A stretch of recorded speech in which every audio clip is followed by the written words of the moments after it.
जय गुरुदेव। जय श्री कृष्णा। दोस्तों जल्दी में वीडियो को छोड़ना मत, पूरा देखो, सुनोगे तभी आपको कुछ समझ में आएगा।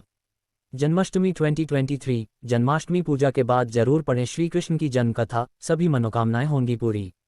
इस साल 6 सितंबर 2023 को देश भर में बड़े धूमधाम से कृष्ण जन्मोत्सव मनाया जाएगा। जन्माष्टमी के दिन कान्हा के भक्त कृष्ण जी की विधि विधान से पूजा करते हैं और जन्माष्टमी की कथा सुनते हैं। जन्माष्टमी कथा। देश भर में कृष्ण जन्मोत्सव की तैयारियां जोरों शोरों से शुरू हो गई हैं। भगवान श्री कृष्ण का जन्म भाद्रपद माह कृष्ण पक्ष की अष्टमी तिथि को रोहिणी नक्षत्र में हुआ था। इस साल जन्माष्टमी तिथि की शुरुआत 6 सितंबर को दोपहर 3:37 से शुरू होगी और 7 सितंबर को शाम 4:14 पर समाप्त होगी। लेकिन जन्माष्टमी को लेकर लोगों के बीच अभी भी असमंजस की स्थिति बनी हुई है। चलिए जन्माष्टमी पूजन का शुभ मुहूर्त और जन्माष्टमी की कथा जानते हैं। जन्माष्टमी कब मनाया जाएगा? जन्माष्टमी के दिन यानी 6 सितंबर को सुबह 9:20 से रोहिणी नक्षत्र की भी शुरुआत होगी और 7 सितंबर को सुबह 10:25 पर समाप्त होगी। बता दें कि भगवान कृष्ण का जन्म रोहिणी नक्षत्र में मध्यरात्रि में हुआ था, इसलिए 6 सितंबर को गृहस्थ जीवन वालों के लिए जन्माष्टमी मनाना शुभ रहेगा। हिंदू धर्म में साधु संत और सन्यासियों में कृष्ण की पूजा करने की अलग परंपरा है, इसलिए वैष्णव संप्रदाय के लोग 7 सितंबर को जन्माष्टमी मनाएंगे। भगवान श्री कृष्ण की जन्म कथा। जन्माष्टमी के दिन रात्रि में बड़े धूमधाम से भगवान कृष्ण का जन्मोत्सव मनाया जाता है। इस दौरान कान्हा के भक्त विधि विधान से पूजा करते हैं और व्रत रखते हैं। इसी के साथ ही जन्माष्टमी की कथा सुनने का बड़ा महत्व है। मान्यता है कि इससे जातक के जीवन के सभी दुख दूर होते हैं और जीवन में सुख समृद्धि और खुशहाली आती है। चलिए जानते हैं जन्माष्टमी पर श्री कृष्ण की जन्म कथा। पौराणिक कथाओं के अनुसार भाद्रपद माह कृष्ण पक्ष की अष्टमी तिथि को भगवान कृष्ण ने माता देवकी की 8वीं संतान के रूप में जन्म लिया था। कृष्ण जी का जन्म मथुरा में कंस के कारागार में हुआ था। माता देवकी राजा कंस की बहन थी।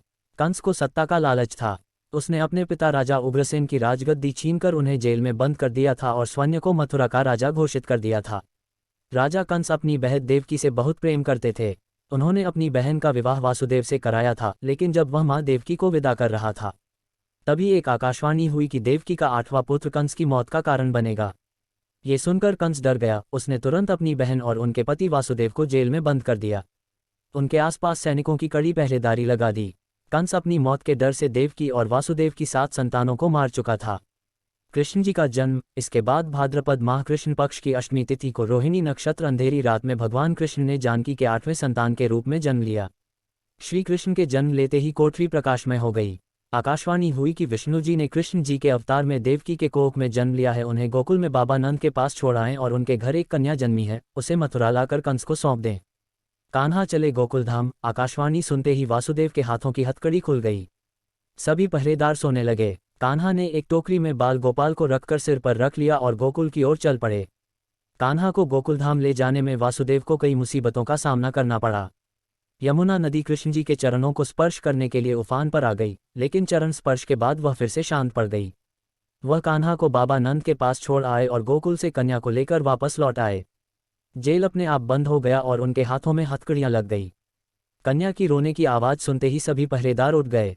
कंस बंदीगृह आया। वह कन्या को देवकी और वासुदेव की 8वीं कन्या समझ उसे मारने चला, लेकिन वह आकाश में उड़ गई और फिर से आकाशवाणी हुई कि कंस को मारने वाला अब इस दुनिया में पैदा हो चुका है। बाबा नंद और उनकी पत्नी मां यशोदा ने कृष्ण जी का पालन पोषण किया।